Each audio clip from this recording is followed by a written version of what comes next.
하도록 하겠습니다. 네, 김현정 지역위원장께서 이재명 후보에게 조타기를 전달하고 있습니다. 네, 윤석열 정권 3년간 경제, 민생, 기업 모두 무너졌습니다. 위기의 대한민국을 살릴 유능한 선장 이재명입니다.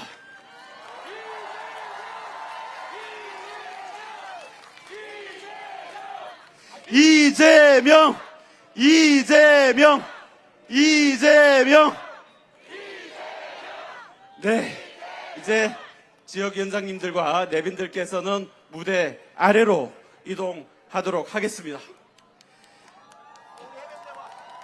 네, 여러분 많이 기다리셨습니다.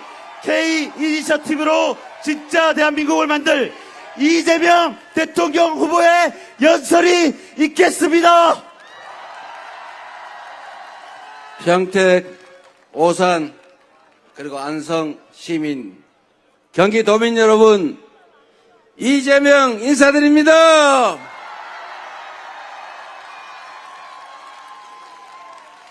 그런데 평택에 넓은 땅이 없는지는 몰라도 이런 좁은 자리를 만들어서 저 길 건너편에 저렇게 서 계시게 만들면 안 되는데, 우리 지역위원장님들, 의원님들이 손이 작은 것 같아요.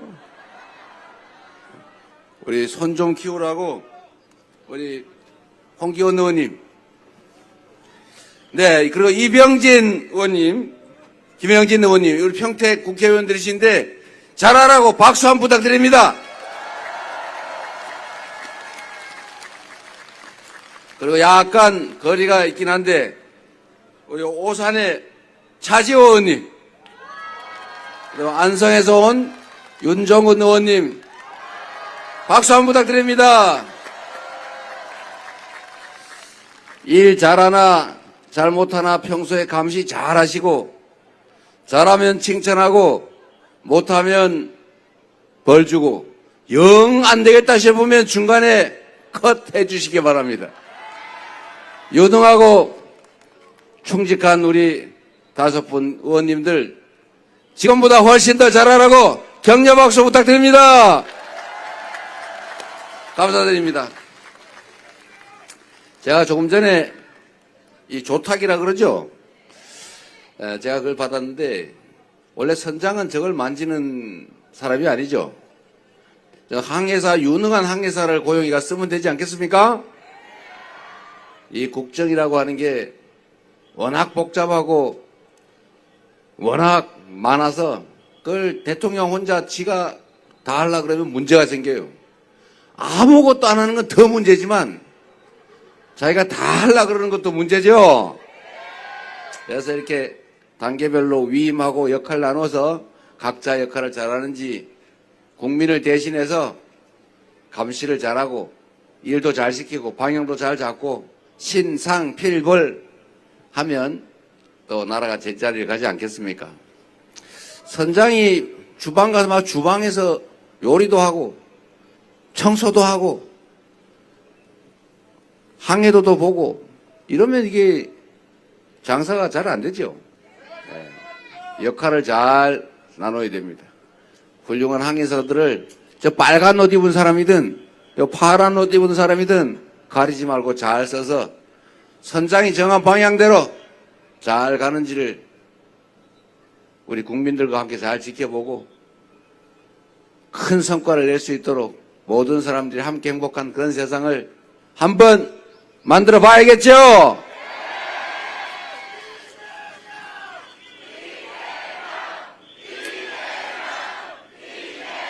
여러분의 뜻을 잘 받들어서 모두가 함께 행복한 세상, 기회를 많이 만드는 지속적인 성장을 이뤄내서 기회가 부족해서 서로 싸우는 청춘 남녀들이 편갈라 싸우고, 아버지 세대와 자식 세대가 나눠져서 싸우고, 장애인 비장애인이 싸우고, 어디 사냐, 동쪽에 사냐 서쪽에 사냐, 이걸 가지고 싸우지 않아도 되는 그런 다시 회복되고 성장하는 나라 꼭 한번 만들어 봅시다, 여러분.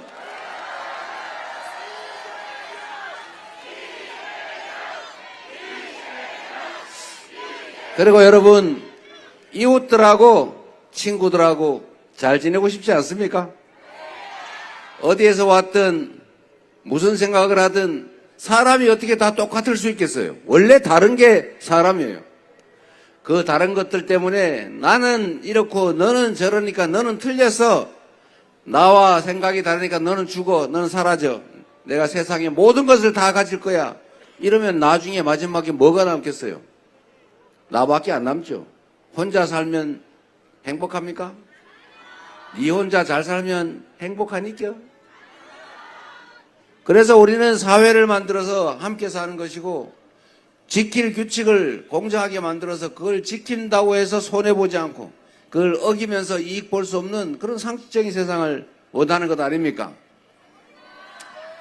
그런 세상을 지금은 우리가 민주공화국이라는 이름으로 나름 지켜오고 키워왔지만 이게 어느 순간에 가끔씩 망가지기도 해요. 망가지지 않는 진짜 우리가 헌법 1조에 써놓은 것처럼 국민이 나라의 주인이고 모든 권력은 국민으로부터 나오는 것이니 위임받은 권력과 우리가 낸 세금이 오로지 국민만을 위해서 제대로 쓰여지는 그런 정상적인 민주공화국, 대한민국 만들어야 하지 않겠습니까?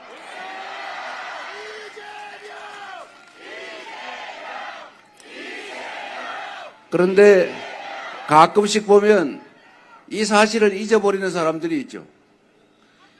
자기들이 일 열심히 하라고 머슴들한테 당신은 마당을 쓸고 당신은 논농사를 하고 당신은 밭농사를 하고 당신은 머슴들을 잘 관리하는 상머슴 해라.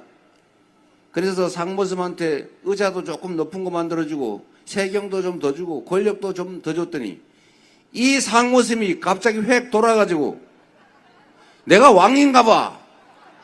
저 주인 저거 별거 아니네. 주인이 집 지키라고 맡긴 총칼 들고 갑자기 주인한테 총을 들이댔어요. 앞으로는 내가 주인이야. 너네들은 영원히 나의 지배를 받는다. 이런 짓을 한 게 바로 비상계엄 아닙니까? 혼tum을 내야 되겠죠?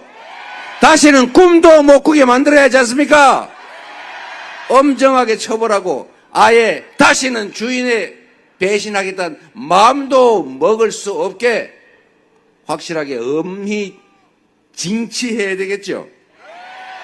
그리고 그 공범들 여기저기 숨어 있는 거 다 찾아내서 책임을 분명하게 가져야 되겠죠. 그리고 제도를 바꿔서 다시는 주인에게 총구를 들이대는 이런 배신행위, 우리의 최고 규범 헌정 질서를 파괴하는 행위는 아예 시도조차 할 수 없게 제도적으로 확실하게 막아내는 것.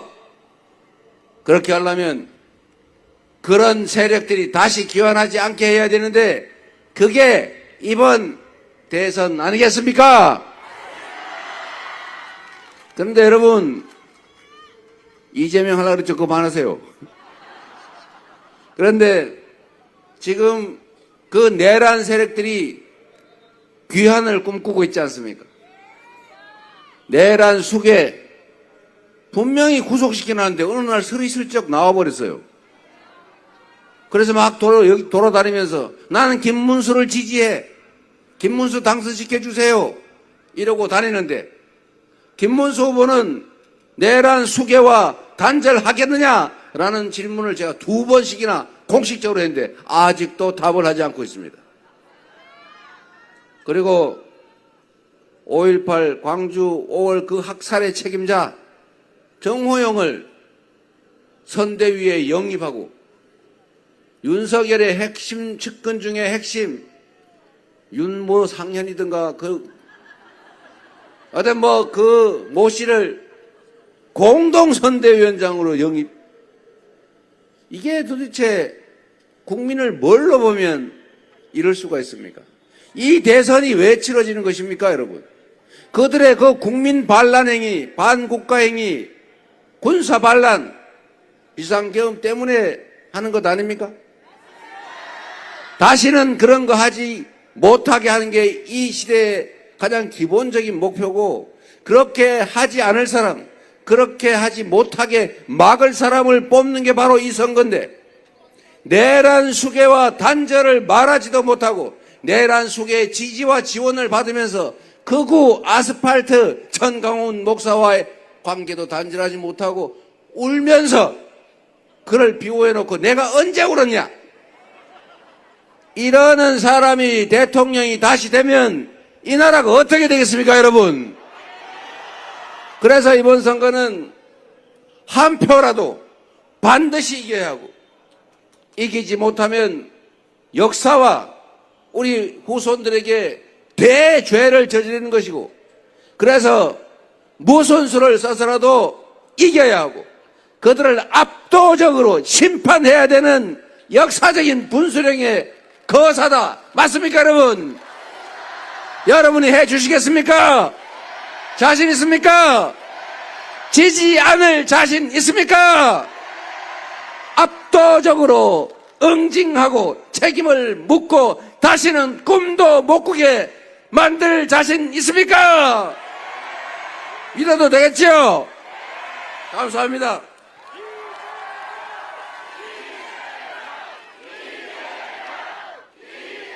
그런데 여러분, 또 심각한 일이 벌어지고 있습니다. 대선도 대선이고 김문수 후보의 이해 못할 태도도 문제지만 갑자기 뭐를 리박스쿨이라고 들어보셨어요? 리박이 뭘까? 그 댓글 불법으로 달아가지고 국민 여론을 조작하고 선거 결과를 뒤집어 보겠다고 하는 그 중대 범죄 집단의 명칭 리박스쿨. 리는 리승만 첫 글자 아닐까요? 박정희의 첫 글자 아닐까 하는 합리적인 추론을 해봤습니다.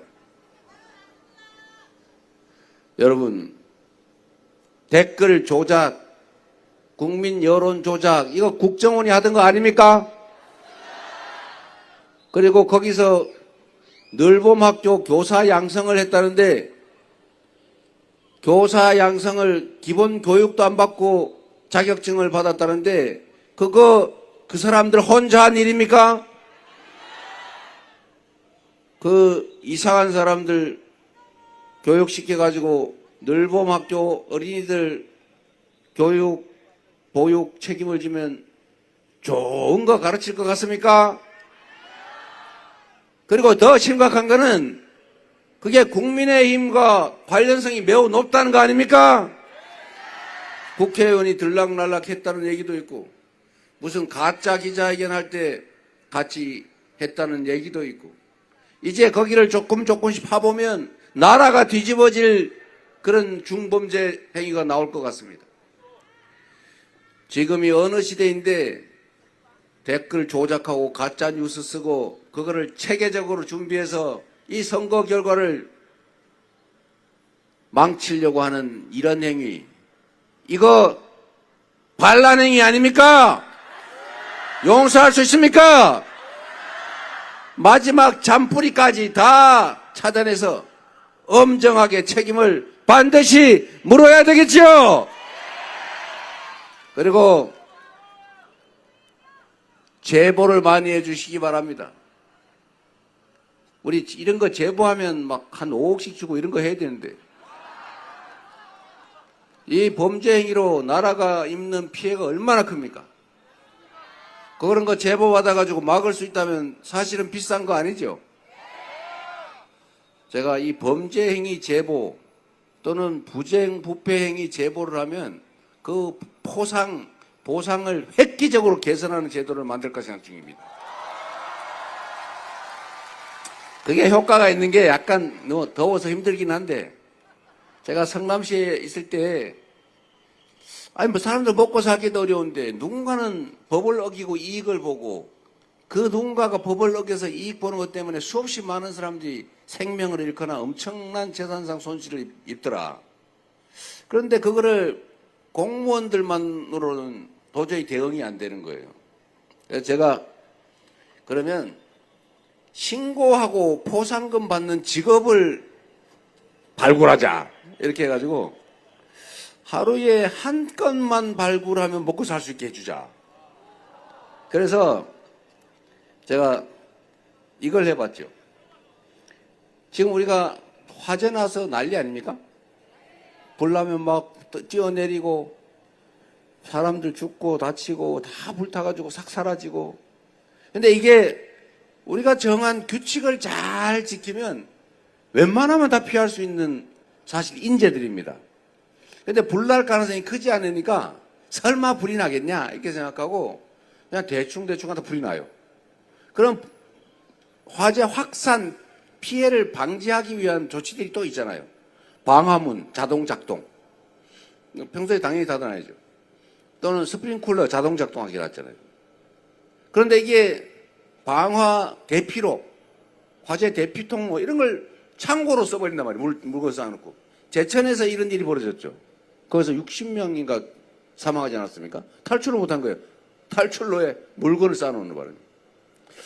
화재는 되게 질식사를 하는데 왜 질식사를 하냐? 우리도 아파트에 가보면은 철문 자동으로 계단에 닫히게 돼 있죠. 이 자동으로 닫히게 돼 있는 거를 사실은 억지로 열어놓습니다. 귀찮으니까. 근데 그러면 안 되거든요. 그래서 이런 걸 제가 단속을 하라 했더니 인력이 없다고 해요. 소방서에다가 당신도 해야 되지 않냐 했더니 하긴 하는데 1년에 한 번씩 샘플 조사를 한다는 거예요. 그냥 안 지켜도 들통이 안 나죠. 그래서 제가 그때 그렇게 했어요. 이거 다 단속을 하는데 아예 채용을 몇 명 추가로 하고 그것만 가지고 안 돼서 신고하면 15만 원씩인가 주기로 제가 규정을 바꿔가지고 그걸 시행을 했습니다. 그때 욕을 많이 먹었어요. 서로 뭐 못 믿게 하고 야 5호 담당제 하는 거냐 뭐 이재명이가 저거 사람들 다 망친다 돈이면 다냐 막 그래요. 그래서 뭐 저는 그런 거 제가 좀 신경 안 쓰는 편이잖아요. 맷집이 세가지고 그래서 그냥 했어요. 그러니까 모두가 하니까 다들 큰 불만 없이 그걸 대체적으로 하고 신고하니까 신고하면 큰일이잖아요. 아파트 이런 데다 그런 거 신고하면 과태료가 300만 원, 500만 원 그러고 그 사람한테 15만 원 이렇게 주면 시에서도 남는 거잖아요. 내는 사람은 억울하겠지만 그 규칙을 지키면 되죠. 모두가 공평하게 규칙을 다 지키면 손해가 없지 않습니까? 그래서 결국 성남시에 그 대형 화재가 2번씩이나 났는데 사상자가 한 명도 없었어요. 응? 어쨌든 저는 우리 사회에 이 범죄 신고에 대해서 포상하는 거에 너무 인식하다. 저는 그거 직업으로도 괜찮다고 생각해요. 한번 생각해 보세요, 여러분. 꼭 범죄 단속 예방을 경찰만 하라는 법이 있습니까? 경찰은 월급 주잖아요. 근데 시민들이 좀 하면 안 돼요? 그래서 저는 이 너무 가혹하게 보일지 모르겠는데 규칙을 지키게 하자. 정부 산하기관이나 공기업이나 아니면 일반 기업도 마찬가지죠. 요새 일반 기업도 개인 회사가 아니라 엄청나게 많은 수천 수만 명 주주들의 소유 아닙니까?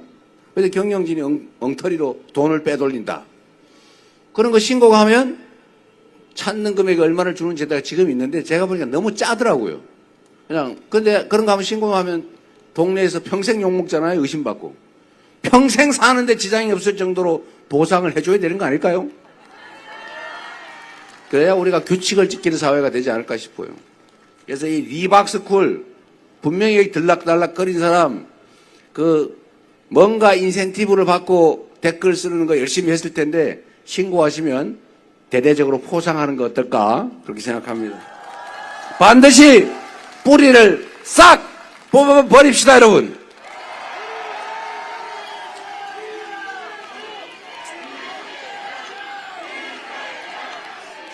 제가 이거 우리한테 피해 입혔으니까 보복하자고 하는 얘기 아닙니다. 그게 사회 정의이기 때문에 그런 것이죠.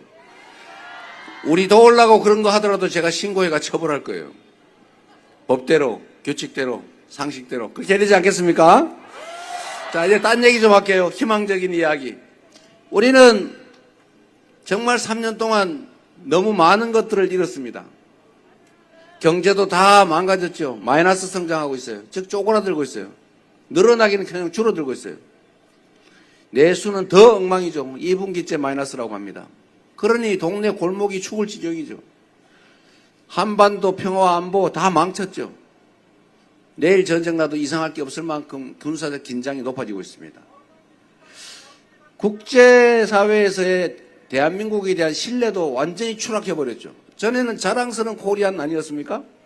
지금은 혹시 어디서 왔어요? 그러면 한국 사람들이 네, 그냥 그래요.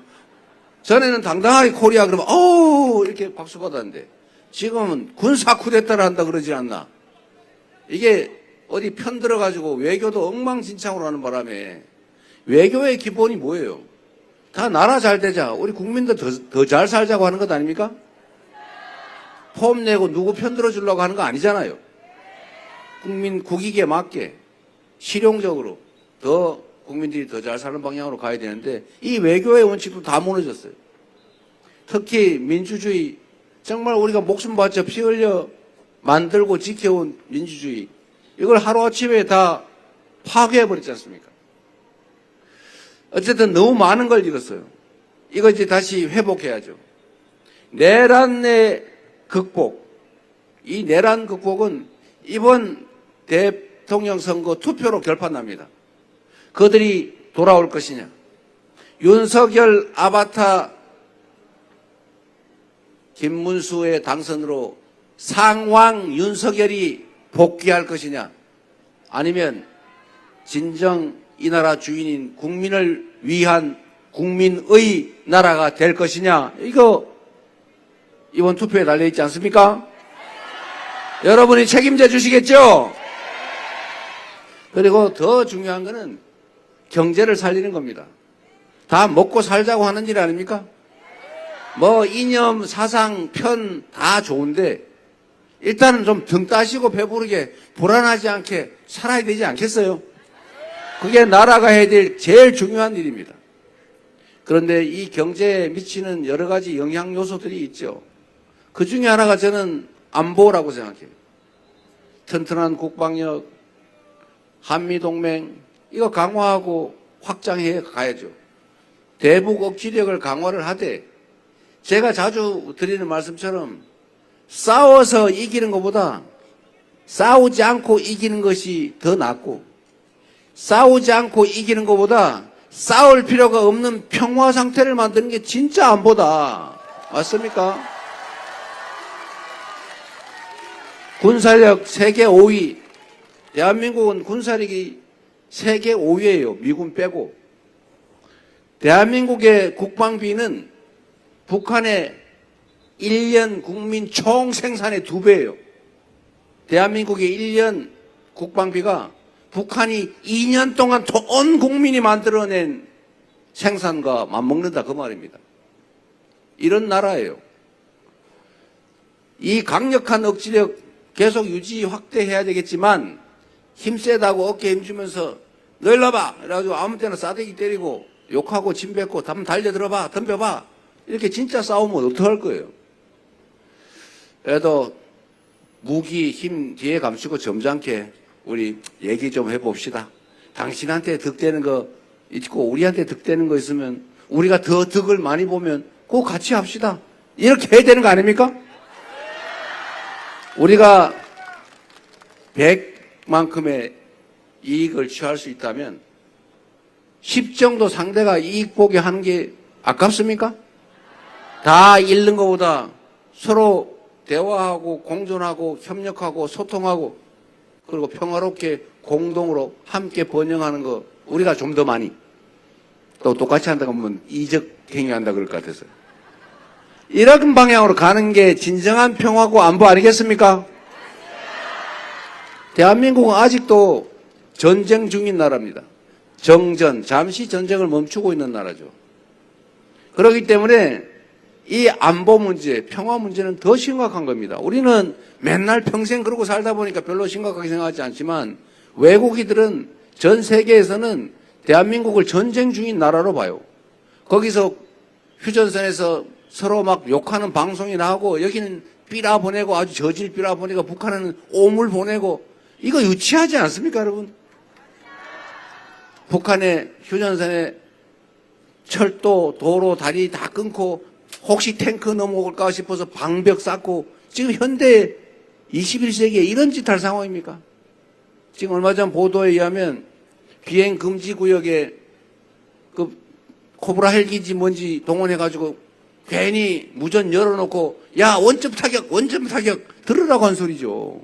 휴전선 그 근처를 날아다니면 그거 쏘면 어떡할 거예요. 쏘라고 한 짓 아닌가 싶어요 저는. 그래서 그걸 이용해가지고 비상계엄을 선포하려고 한 거 아닌가 저는 의심합니다. 이렇게 하는 게 안보를 잘하는 겁니까? 안보를 훼손하면서 정치적 이익을 획득한 거죠. 나라를 망치려고 한 것입니다, 여러분. 자기들의 작은 이익을 위해서 5,200만 국민의 생명을 위협했다고요. 우리가 수십 년간 이뤄온 이 엄청난 성과들을 저기다 미사일 한 방 맞으면 저 아파트 어떻게 되겠어요? 이렇게 만들려고 했던 것입니다, 여러분. 이것도 다시 회복해야죠. 정상적인 관계로, 평화로운 관계로 가도록 최선을 다하고 외교도 국익 중심의 실용적인 외교로 우리 모두가 더 잘 사는 길을 찾아야죠. 다른 나라들이 전쟁을 하면 거기 한쪽 편들은 무조건 참전해가지고 우리도 한편 돼서 싸우는 게 능사입니까? 최대한 우리 국가 이익에 어떤 게 부합하는지를 잘 판단하고 국민의 뜻을 존중해서 가장 합리적이고 유용한 방향을 정해야 되는 것, 그게 대리인, 대통령, 정치 집단이 해야 될 일 아닙니까? 그리고 진짜로 중요한 거, 우리 경제를 다시 살려야 합니다. 지금 마이너스 성장으로 갔는데 여기에는 여러 가지 요인들이 있어요. 첫 번째로는 정부가 경제 문제에 관심이 없었습니다. 그리고 일단 무식해요. 얼마나 무식하냐? 저는 공부한 거 잘 안 잊어먹는 편인데 고등학교 교과서에 이런 거 나옵니다. 여러분도 기억해 보세요. 경제는 3주체가 있다. 가계, 기업, 정부. 가계는 소비의 주체, 기업은 생산의 주체, 정부는 조정의 주체. 세금을 더 많이 건다든지 이자율을 올리고 내린다든지 뭐 금융 공급을 한다든지 규제를 한다든지 등등 여러 가지 수단을 통해서 경기가 과열되면 싹 눌러주는 역할을 하죠. 너무 과열되면 나중에 거품돼서 큰일 나니까. 경기가 침체가 되면 싹 받쳐줘야죠. 나락으로 떨어지면 큰일 나니까. 지금과 같은 불경기, 경기 침체기에는 정부가 역할을 해가지고 동네에 돈이 없어서 먹고 죽을래도 돈이 없고 돈이 돌지를 않으니까 다 망하잖아요. 그러면 펌프에 마중물 붓듯이 그걸 부어주면 펌프가 나중에 자동으로 작동하는 거예요. 정부가 이 불황기에는 재정을 통해서 지금 금융정책은 다 해봐도 안 되니까 재정 정책을 통해서 시중에 돈이 돌게 하는 거예요. 말라 죽지 않게 물수대로 화분에 물을 줘야 비틀어 줘 죽지 않지 않습니까? 이게 원래 정부가 해야 되는 가장 초보적인 역할인데 뭐라고 했냐? 자유, 방치 각자 알아서 하세요. 각자 도생. 경제는 저절로 좋아집니다. 나빠지는 게 정부 탓입니까? 정부가 할 일이 어디 있어요? 아무것도 할 일 없습니다. 그러고 우크라이나 전쟁터로 쫓아갔잖아요. 그리고 마음대로 부자들 세금 확 깎아줘 놓고 정부 재정이 부족하다는 이유로 서민 지원 정책 예산을 다 삭감했잖아요. 그러니까 안 그래도 배고파 죽겠는데 더 굶겨가지고 아예 그냥 아사를 하게 만든 거예요. 이거는 무식한 겁니다. 나쁘기 전에 무식한 거예요. 이 무식하고 나쁜 무책임한 것보다 더 나쁜 게 있어요. 관심이 없어요. 무관심. 지금 이렇게 3년을 지나왔습니다. 그래서 경제는 나빠질 대로 나빠졌죠. 그래도 대책이 없잖아요.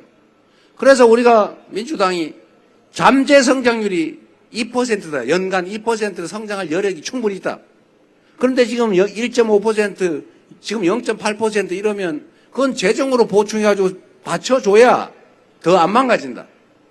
그래서 추경하자. 추경해서 재정 지출을 늘리자. 그때 죽어도 안 된다고. 지금 얼마 동안 버틴 겁니까? 작년 총선 이후로 이제 와가지고 김문수 후보 30억 추경하겠다고 약속했잖아요. 장난하십니까? 이렇게 엉터리로 경제 운영을 하니 살 기회조차 놓치고 더 정부 때문에 경제가 더 나빠져 버렸어요. 이제 이런 악순환 끝내야죠. 우리 유능한 경제 민주당, 우리 준비된 이재명 후보에게 맡겨주시면 이런 바보 같은 짓, 이런 무지한 짓, 이런 무책임, 무거운 짐 다 벗어나서 최소한 경제가 비정상적으로 악화되도록 하지는 않을 것이고, 거기에 더해서 정부가 산업경제정책을 제시를 하지 않고 있어요. 대한민국 경제가 어느 방향으로 갈 거다. 여러분 생각나는 거 있으면 한번 말씀해 보세요. 뭐 어떻게 하겠대요? 어떤 산업을 진흥하겠다고 합니까? 아무것도 생각나는 게 없어요. 왜? 없었으니까. 그런데 전 세계는 흐름이 있어요. 경제는. 지금 인공지능이 일상생활을 다 지배하지 않습니까? 저는 보좌관한테 웬만한 거 보고받지 않아요. 챗GPT에 월 22만 원, 22달러 주고 제가 그걸로 다 물어봐요. 그러면 500자로 보고해라. 그러면 바로 딱 3초, 5초 안에 딱 보고해요. 이런 시대가 됐습니다, 여러분. 이거를 온 국민이 활용할 수 있게 해줘야죠. 대기업, 중소기업들도 우리가 제조업이 강한데 이 인공지능을 생산 과정에 신속하게 응용해야 됩니다. 그럼 생산성이 올라가죠. 이런 건 다 정부가 해줘야 되는 겁니다. R&D 개발 예산도 늘리지는 못할 망정 5조 원을 깎아가지고 공부, 연구하는 연구생, 이 박사과정 사람들이 전부 해외로 도망가거나 전업을 해버렸어요. 이거 나라 망치는 짓거리죠. 첨단 기술 산업을 반드시 키워야 됩니다. 그리고 전 세계가 지금 더 죽겠죠.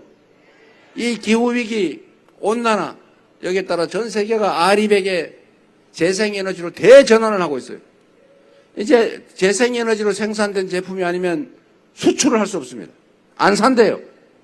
유럽에 수출하려면 탄소 국경세, 당신은 이 제품 만드는데 탄소 발생 얼마 시켰으므로 그만큼 차이를 우리나라에 돈 내고 수출해라. 이렇게 된단 말이에요. 이거 내년부터 시행됩니다. 그래서 우리는 재생에너지 산업으로 신속하게 전환해야 돼요. 그 과정에서 엄청난 일자리가 생겨납니다. 산업이 발전할 거고, 저기 평택 시저 외곽에 사람 안 사는데 그런데 고추 농사 짓는 것보다는 태양광 농사를 짓는 게 몇 배가 더 남으니 그것도 먹고 살 일도 생기는 것 아닙니까? 수입도 대체할 수 있잖아요. 연료 수입을 대대적으로 200조 가까이 하는데 그것도 바꿔야 되죠. 이게 정부가 할 일 아니겠습니까? 그리고 문화산업을 진흥해야죠. 그 뭐 재료 드는 것도 아니고 우리의 아이디어로 폭삭 속았수다. 그거 우리가 생산해서 우리가 수출했으면 얼마나 돈 벌었겠어요. 넷플릭스에 다 주는 바람에 우리는 약간만 건졌죠. OTT 같은 이런 거 플랫폼도 나라가 나서서 지원해서 우리 거 만들어야죠. 전 세계가 한국 문화를 즐기고 그 속에서 우리는 일자리도 만들고 사람들 취업할 기회도 늘리고 하다못해 한국 팝, 드라마, 영화 이런 거 보잖아요. 그러면 한국어 학원을 만들어도 일자리가 생깁니다. 한국 음식이 인기가 있잖아요. 음식 수출해야죠. 전주부김밥 수출해야죠. 떡볶이, 김밥 수출을 하면 먹고 살 길이 생기잖아요. 우리도 원산지 짝퉁보다는 원산지 비싸게 주고 살잖아요. 한국에서 직수 김밥 비싸게 팔 수 있다고요. 그 외에도 많지 않습니까? 민주주의도 팔아야죠. 이제 대한민국은 세계 민주주의의 성지가 됩니다. 이제 우리는 문화산업을 진흥하고 문화산업에서 일자리도 만들고 우리 경제도 키워야죠. 빨리 가야 된다고 지금 끝내라고 난립니다. 여러분, 그래도 할 말은 하고 가야죠. 다시 새롭게 시작합시다. 전 세계에서 산업화, 민주화 동시 성공한 나라는 대한민국이 유일해요. 다 국민의 저력으로 이뤄낸 성과입니다. 지금 우리가 비록 작은 위기를 겪고 있지만 우리가 흩어지지 않고 정치인들은 편갈라 싸우더라도 그거 잘 가려보면서 잘하면 상 주고 못하면 혼내고 영 못하면 퇴출시키고 이래서 정치가 국민을 위해서 선의의 경쟁을 하게 만들고 나라의 국민들 색깔, 진영, 얼굴 생김새 가지고 편가르지 말고 남녀 가지고 편가르지 말고 우리 힘을 합쳐서 다시 성장하는 나라, 기회가 균등한 나라, 그리고 전 세계에 번쩍번쩍 정말 세계 문화를 선도하는 그런 문화 강국으로, 경제 강국으로 앞으로 나아가야 하지 않겠습니까? 우리 얼마든지 할 수 있지 않습니까? 해주시겠죠? 그리고 이재명은 평가라는 거 별로 안 좋아합니다. 지금까지 많이 맞고 살았지만 맞은 만큼 때려주겠다, 이런 유치한 사람 아닙니다. 그거 때릴 시간에 더 많은 사람들의 더 많은 행복을 가능한 정책이 뭔지 연구해서 거기다가 집중하겠습니다. 제가 행복한 거는 저의 작은 기여로 인해서 많은 사람들이 행복해할 때, 그때 저는 더 행복해요. 누군가를 학대해가지고 그가 괴로워하는 거 보고 즐거워하는 그런 이상한 사람 아닙니다. 그래서 지금까지 정치가 자기를 지지하는 쪽을 쪽 반으로 나눠가지고 저쪽은 원수 삼고 이쪽은 우군 삼아서 이걸 기반으로 대통령 된 다음에 자기 식구만 챙기고 다른 식구 학대하고 아예 싹 제거해보려고 하는 이런 분화를 지배하는 이런 분열의 정치, 이제 그만하겠습니다. 그런 거는 대통령이 아니라 반통령이죠, 반통령. 대통령은 크게 국민을 통합시키는 우두머리 아닙니까? 한쪽 편들어서 누군가를 가해하고 뺏고 갈등을 이용해서 정치적 세력을 유지하고, 이제 그런 거는 그만합시다. 진정한 통합국가, 국민 행복을 위해서 국가의 모든 권력과 예산, 역량이 제대로 투입되는 진짜 대한민국, 진정한 민주공화국 함께 만들어 봅시다. 감사합니다. 이재명